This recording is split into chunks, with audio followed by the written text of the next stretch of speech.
இங்க பவானியுமே சுந்தர் தனக்கு பண்ண துரோகத்தை நினைச்சு பயங்கரமா சுந்தர்ட்ட சத்தம் போட்டுட்டு இருக்காங்க.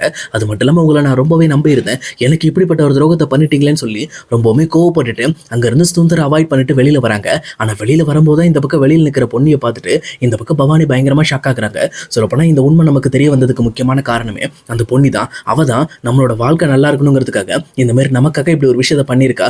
நான் தான் இவ்வளவு நாளா சுந்தர தப்பா புரிஞ்சுக்கிட்டு இருந்திருக்கேன். சொல்லப்போனா அவர் கெட்டவர் அப்படிங்கிறத எனக்கு தெரிய வைக்கணுங்கிறதுக்காக தான் இதெல்லாம் பண்ணியிருக்கா அப்படின்னு சொல்லி தெரிஞ்சுக்கிறாங்க.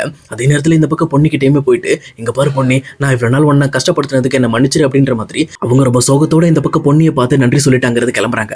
அதே நேரத்தில் இன்னொரு பக்கம் எங்க வீட்டுக்கு போன உடனே இங்க ஜெயா கிட்டேயுமே நடந்த விஷயம் எல்லாத்தையுமே சொல்லி பயங்கரமா அழ ஆரம்பிக்கிறாங்க. இந்த மாதிரி எனக்கு சுந்தர் துரோகம் பண்ணிட்டார் அப்படின்னு சொல்லி பயங்கரமா ஃபீல் பண்ணி அழ ஆரம்பிக்கிறாங்க.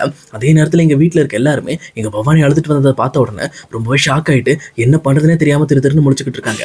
அப்ப இந்த பக்கம் சந்திரசேகரமே என்னம்மா என்ன பிரச்சனை என்னாச்சு அப்படின்னு சொல்லி இந்த பக்கம் பவானி கிட்ட கேட்கறாங்க. அப்ப பவானிமா அவங்க மொபைலில் இருக்கிற அந்த போட்டோ எடுத்து இந்த பக்கம் சந்திரசேகர்கிட்ட காட்டுறப்போ அதை பார்த்த சந்திரசேகரும் பயங்கரமா ஷாக் ஆகி அந்த வீடியோவை பார்க்க முடியாம அழுதுகிட்டு இருக்காரு.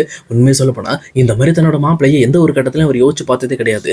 என்ன எத்தனை பேர் சொன்னாலுமே சரி, என் பொண்ணியே சொன்னப்ப கூட இந்த பக்கம் சுந்தர் மேல இங்க சந்திரசேகருக்கு எந்த ஒரு டவுட்டுமே வந்தது கிடையாது. ஏன்னா சுந்தர் நல்லவர் தான், எந்த ஒரு காரணத்திலையும் பவானியை தவிர வேற எந்த பொண்ணையும் பார்க்க மாட்டாருன்னு சொல்லி மனசளவுல ரொம்பவே நம்பிட்டு இருந்திருப்பாரு. ஆனா இந்த போட்டோவை பார்த்த உடனே இந்த பக்கம் என்ன பண்றதுன்னு தெரியல, அப்படியே நிலவே தடுமாறிடுறாரு. அதே நேரம் இதை பார்த்துட்டு இருக்கிற சக்தியும் சண்முகமும் ரொம்பவே கோவப்பட ஆரம்பிக்கிறாங்க. அப்ப கரெக்டா இந்த பக்கம் சுந்தரமே இங்க பாரு பவானி, என்ன மன்னிச்சிரு, இதுக்கு மேல இப்படிப்பட்ட ஒரு விஷயத்த நான் பண்ண மாட்டேன், இந்த ஒரு டைம் என்ன மன்னிச்சிரு அப்படின்ற மாதிரி இந்த பக்கம் பவானி காலெல்லாம் விழுந்து மன்னிப்பு கேட்கிறாங்க. ஆனா இதெல்லாம் பார்த்துட்டு இருக்கிற சக்தியும் சண்முகமும் ரொம்பவே கோவப்பட்டு அவங்க இவ்வளவு நாளா அடக்கி வச்சிருந்த மொத்த கோவத்தையும் இந்த பக்கம் வெளிப்படுத்துறாங்க. அப்ப சக்தி இந்த பக்கம் சுந்தரோட சட்டையை பிடிச்சி, ஏண்டா எங்க வீட்டுல இவ்வளவு பெரிய துரோகத்தை பண்ணிட்டு ஒண்ணுமே தெரியாத மாதிரி மன்னிச்சிரு, இதுக்கு மேல பண்ண மாட்டேன்னு சொல்லிக்கிட்டு இருக்க. எல்லாரும் நினைச்சுக்கிட்டு இருப்பாங்க நீ என்னமோ இந்த ஒரே ஒரு துரோகத்தை மட்டும் தான் பண்ணிருக்கேன்னு சொல்லி நினைச்சிட்டு இருப்பாங்க. ஆனா வாய்ப்பே கிடையாது. நீ எத்தனை டைம் இந்த நம்ம கம்பெனில இருந்து பணத்தை திருடி இருக்க, அதை விட முக்கியமா சம்பந்தமே இல்லாம நீ பண்ற தப்புக்கெல்லாம் பொன்னி மேல பழி போட்டிருக்க. இந்த மாதிரி கொடூரமான வேலையெல்லாம் செஞ்சுட்டு ஒண்ணுமே தெரியாத மாதிரி நீ என்னமோ இல்ல என்ன மன்னிச்சிருக்க, இதுக்கு மேல நான் இதை செய்ய மாட்டேன்னு சொல்லிக்கிட்டு இருக்க அப்படின்னு சொல்லி ரொம்பவே கோவப்பட்டு இந்த பக்கம் சுந்தரோட கணத்திலையும் பலர்னு அறவுறாரு. அதே நேரத்தில் இந்த பக்கம் சந்திரசேகரும் முதல்ல அமைதியா இருங்க, எல்லாரும் டென்ஷன் ஆகாதீங்கன்னு சொல்லி எல்லாருமே அமைதிப்படுத்துறாங்க. இந்த மாதிரி இவங்க பேசிட்டு இருக்க நேரத்திலேயே கரெக்டா இங்க பிரீத்தியும் வெண்ணிலாவும் ஹாஸ்பிட்டல் இருந்து வராங்க. வந்த உடனே இந்த பக்கம் சுந்தரை எதுக்காக எல்லாம் காரார் பண்ணி பேசுறீங்க, என்னாச்சு, அவர் எதுக்காக இந்த வீட்டை விட்டு வெளியில போனோம், சொல்லப்போனா மறுபடியும் அந்த பொண்ணி உங்களோட மண்டையெல்லாம் கழுவி மறுபடியும் இப்படி பண்ணிட்டாளா, இந்த மாதிரி சுந்தர் கெட்டவர் அப்படிங்கறது நிரூபிக்கிற மாதிரி ஏதோ ஒரு ஆதாரத்தை கொடுத்துட்டாளா அப்படின்ற மாதிரி இவங்களுமே பொண்ணுக்கு எதிராக பேசிட்டு இருக்காங்க. ஆனா இதை பார்த்துட்டு இருக்கிற பவானிக்கு ரொம்பவே கோபம் வந்துருது. உடனே பிரீத்தியை பார்த்து இங்க பாரு பிரீத்தி, இந்த வீட்டுக்கு நீ வெறும் விருந்தாளி மட்டும்தான், அதை மட்டும் ஞாபகத்துல வச்சுக்க, தேவையில்லாம எங்களோட குடும்ப விஷயத்தில் தலையிடுற வேலை வச்சுக்காத நீ அப்படின்னு சொல்றாங்க.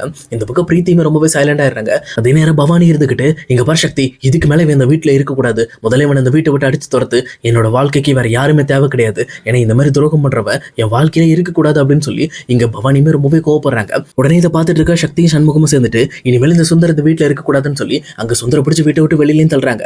அப்ப சுந்தரமே இப்போதைக்கு நம்ம பவானி கிட்ட எதுவும் பேச முடியாது, அதனால இப்போதைக்கு நம்ம சோகமா கிளம்புற மாதிரி கிளம்பிட்டு அதுக்கப்புறம் ஒரு நாடகத்தை போட்டு உள்ள வந்துடலான்னு சொல்லி ரொம்பவே சோகமா நடிக்க ஆரம்பிக்கிறாங்க. இங்க பாரு பவானி, நான் உண்மையிலுமே தப்பு பண்ணல அப்படின்னு சொல்லி அவங்க அங்கிருந்து கிளம்பும் போது கூட இந்த பக்கம் நான் தப்பு பண்ணல அப்படிங்கறத ரிஜிஸ்டர் பண்றதுக்காகவே திரும்ப திரும்ப பேசிக்கிட்டு அங்கிருந்து வெளியில போறாங்க. ரொம்பவே சோகமா வெளியில போயிட்டு இருக்காங்க. ஆனா இன்னொரு பக்கம் இதெல்லாம் பார்த்துட்டு இருக்கிற ஜெயாவுக்கு பயங்கரமா அழுக வர ஆரம்பிக்குது. கடைசியில என்னோட கனவுல வந்த மாதிரி நடந்துருச்சு, என் பொண்ணோட வாழ்க்கை இப்படி பாதிக்கப்பட்டுருச்சு, என் பொண்ணோட வாழ்க்கைக்கு இனிமேல் யார் பதில் சொல்லுவா அப்படின்னு சொல்லிட்டு ரொம்பவே ஃபீல் பண்ணி அழ ஆரம்பிக்கிறாங்க. அப்ப இதை பார்த்துட்டு இருக்கிற பவானியுமே இங்க பாருமா, எந்த ஒரு காரணத்தை கொண்டு அழாத, இப்பதான் உன் பொண்ணுக்கு எல்லா விஷயமும் தெரிஞ்சிருக்கு, இவ்வளவு நாளா ஒரு ஏமாளியா இருந்திருக்கா, இப்பதான் எல்லா விஷயத்தையும் தெரிஞ்சதுக்கு அப்புறம் நான் கொஞ்சம் நிம்மதியாவே ஃபீல் பண்றேன் அப்படின்னு ரொம்ப பேசிட்டு இருக்காங்க. அதே நேரம் இங்க ஜெயாவுக்கு பக்கத்துல நின்று அவங்களுக்கு ஆறுதல் சொல்லிக்கிட்டு இருக்க பிரீத்தியும் இந்த பக்கம் பவானி பாக்குறாங்க. அங்க பிரீத்தியை பார்த்தோன்னே இந்த பக்கம் பவானிக்கு கொஞ்சம் கோபம் வர ஆரம்பிக்குது.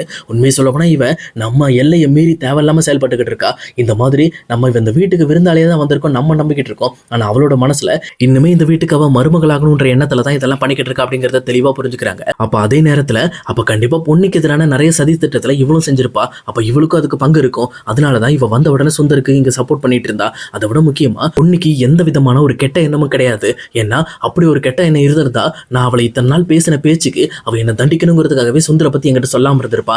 ஆனா சுந்தர பத்தி சுந்தர் யாரு, அவர் என்னெல்லாம் பண்ணிக்கிட்டு இருக்காருன்ற விஷயத்த எனக்கு தெரியப்படுத்தின பொண்ணி கண்டிப்பா கெட்டவ கிடையாது அப்படிங்கறத அவங்களும் தெளிவா புரிஞ்சுக்கிறாங்க. உடனே அவங்களுமே எங்க பிரீத்தியை பார்த்து இங்க பாரு பிரீத்தி, நீ பண்ற விஷயங்கள் எதுவும் எனக்கு சரியாவே படல, இந்த சுந்தர் எப்படி எங்க வீட்டுல நாடகம் ஆடினானோ அதே மாதிரி நீ நாடகம் ஆடிக்கிட்டு இருக்க. உண்மையை சொல்ல போனா இங்க உன்னோட மேரேஜை தடுத்தது பொன்னியா இருக்க வாய்ப்பே கிடையாது, நீ தான் ஏதோ செட்டிங்கை போட்டு இந்த பக்கம் பொன்னி மேல தேவையில்லாம பழி சுமத்திட்டு இருக்கன்னு நினைக்கிறேன். அந்த உண்மை மட்டும் தெரிய வந்துச்சுன்னா இங்க சுந்தருக்கு என்ன நிலைமை நடந்துச்சோ அதே நிலைமை தான் உனக்கும் நடக்கும்னு சொல்லி இந்த பக்கம் பவானியுமே இங்க பிரீத்தியை போட்டு மிரட்டிக்கிட்டு இருக்காங்க. அதே நேரத்தில் இதை பார்த்துட்டு இருக்க சக்தியுமே இங்க கரெக்டா பொன்னி உள்ள வரதை கவனிச்சுட்டு வா பொன்னி அப்படின்னு சொல்லி பொன்னியை உள்ள கூப்பிடுறாங்க. அப்போ கரெக்டா பொன்னியுமே இங்க உள்ள வரும்போது இந்த பக்கம் வந்து ஜெயாவுமே ரொம்பவே சேடா இங்க பொண்ணுகிட்ட என்ன மன்னிச்சிரு அப்படின்ற மாதிரி ஒரு பார்வை பார்க்குறாங்க. அப்போ பொன்னியுமே ஒன்றும் இல்லை எல்லாம் சரியாயிரு விடுங்க, எதுக்காக எல்லாரும் இப்படி வருத்தப்பட்டுட்டு இருக்கீங்க விடுங்க, இப்போது உங்களுக்கு எல்லாம் தெரிஞ்சதில்லை அப்படின்னு சொல்லி எல்லாருக்கும் ரொம்பவே ஆறுதல் சொல்ற மாதிரி பேசிட்டு இருக்காங்க. அப்போ இதை பார்த்துட்டு இருக்க சந்திரசேகருமே நான் ரொம்ப நாளாக உன் பேச்சு நம்பாம இருந்துட்ட பொண்ணு அப்படின்னு சொல்லி இங்க பொண்ணுகிட்ட போய் பயங்கரமா ஆள ஆரம்பிக்கிறாங்க. உடனே பொண்ணியுமே சரி விடுங்க, இன்னைக்கு உங்களுக்கு தெரிஞ்சிருச்சுல, இதுக்கு மேல நீங்க உங்க குழந்தைய உங்க பொண்ணை பத்திரமா பாத்துக்கங்க, இனிமேல் எந்த ஒரு காரணத்தை கொண்டும் யாரையுமே கண்மூடித்தனமா நம்பாதீங்க அப்படின்னு சொல்லிட்டு இந்த பக்கம் பிரீத்தியும் வெண்ணிலாவையும் பார்த்து ஒரு பார்வை பார்க்குறாங்க. இந்த மாதிரி பொன்னி பார்க்குற அந்த பார்வையிலே இந்த வீட்டில் இருக்க எல்லாருமே தெளிவாக புரிஞ்சுக்கிறாங்க. இப்போ அடுத்த தப்புக்கான காரணம் பிரீத்திக்கிட்டையும் வெண்ணிலாக்கிட்டையும் தான் இருக்கு. அப்போ கண்டிப்பா இதுக்கு மேலே நம்ம எல்லா விஷயத்திலையும் ரொம்பவே வந்து ஷார்ப்பாக இருக்கணும் அப்படிங்கிறதையும் தெரிஞ்சுக்கிறாங்க. இன்னொரு பக்கம் இங்கே ஜெயாவுமே என்ன மன்னிச்சிரு பொண்ணி அப்படின்னு சொல்லி இந்த பக்கம் பொண்ணுக்கிட்ட மன்னிப்பு கேட்குறாங்க. அப்போ பொண்ணியுமே இங்கே பாருங்க அத்தை, நீங்கள் ரொம்ப பெரியவங்க, நீங்களாம் என்கிட்ட மன்னிப்பு கேட்கணும்லாம் அவசியம் கிடையாது அத்தை, நீங்கள் ஏதோ தெரியாமல் பண்ணிட்டீங்க, சொல்லப்போனால் உங்கள் பொண்ணோட வாழ்க்கை மேலே நீங்கள் ரொம்பவே நம்பிக்கை வச்சுருந்தீங்க, அதனால தான் இந்த மாதிரி சுந்தர் ஏமாத்துறாரு அப்படின்ற விஷயத்த நான் சொன்னப்போ கூட நீங்கள் நம்பலை, ஆனால் நீங்களே வந்து கண் கூட பார்த்ததுக்கு அப்புறம் தான் நம்பினீங்க. ஏன்னா அந்த அளவுக்கு நீங்க சுந்தர் நம்பி இருந்தீங்கன்னு நான் புரிஞ்சுக்கிறேன். பட் ஆனா நீங்க உங்க சுந்தர் நம்புறதை விட உங்க பொண்ணை நம்புங்க, கண்டிப்பா அவங்க அடுத்த கட்ட முடிவு எடுக்கும் போது அவங்களுக்கு துணையா இருங்க அப்படின்ற மாதிரி இந்த பக்கம் பொன்னி அப்பவுமே பவானிக்கு துணையா ஜெயாவை இருக்க சொல்றாங்க. இதை பார்த்துட்டு பொன்னியோட உண்மையான குணத்தை பார்த்துட்டு எல்லாருமே வியந்து போயிடுறாங்க. இன்னொரு பக்கம் சக்தியுமே இந்த பக்கம் சரி வா பொன்னி போலாம் அப்படின்ற மாதிரி இந்த பக்கம் பொன்னியை கூட்டிட்டு அவரோட ரூமுக்கு போறாரு. ஆனா பொன்னியுமே இல்ல சக்தி, என்னால கீழே வர முடியாது, கண்டிப்பா நான் இருக்கிற இடத்துக்கு தான் போவேன் அப்படின்னு சொல்லிட்டு அவங்களுமே எப்பவும் போல இங்க அவங்களோட குடிசைக்கு போயிட்டு இருக்காங்க. அதாவது என்ன சொல்ல வராங்கன்னா, இந்த பக்கம் சக்தி எல்லா பிரச்சனையும் முடிஞ்சது, இதுக்கு மேல நீ இந்த நம்ம வீட்டிலே வந்து வாழலான்ற மாதிரி சொல்றப்ப கூட எங்க பொண்ணுமே இருக்கவே முடியாது, கண்டிப்பா நான் இந்த மாதிரி யார் யார் மேலாம் தப்பு இருக்குன்னு சொன்னனோ அந்த தப்பெல்லாம் நிரூபிச்சுட்டு கண்டிப்பா இந்த வீட்டை விட்டு நான் வெளியில போயிருவேன் அப்படின்ற மாதிரி அவங்களோட குடிசைக்கு போயிட்டு இருக்காங்க. இதை பார்த்துட்டு இருக்க சக்திக்கு ரொம்பவே கஷ்டமா இருக்கு. இன்னொரு பக்கம் சண்முகமும் சக்தி கிட்ட போயிட்டு என்ன மன்னிச்சிரு சக்தி, சொல்லப்போனா நான் உன்னையுமே சந்தேகப்பட ஆரம்பிச்சிட்டேன், உண்மையை சொல்லப்போனா அந்த பணம் காணாம போச்சு நீ மாமா மேல சொல்றப்ப கூட நான் உன் மேலதான் கோவப்படணும்னு நினைச்சேன், மாமா ஏன் அப்படி பண்ண போறாருன்னு சொல்லி மாமா மேல முழு நம்பிக்கை இருந்துச்சு. ஆனா இன்னைக்கு தான் நான் எல்லாத்தையும் புரிஞ்சுக்கிட்டேன், இன்னைக்கு இந்த விஷயத்தை புரிய வச்ச பொண்ணு தான் நம்ம எல்லாருக்குமே வந்து ஒரு நல்ல விஷயத்த பண்ணியிருக்கா அப்படின்ற மாதிரி எல்லாருமே ரொம்பவே ஃபீல் பண்ணிட்டு இருக்காங்க. பட் இருந்தாலும் இங்க ஜெயாவோட வீடு அப்படி ஒரு அமைதி ஆயிடுது.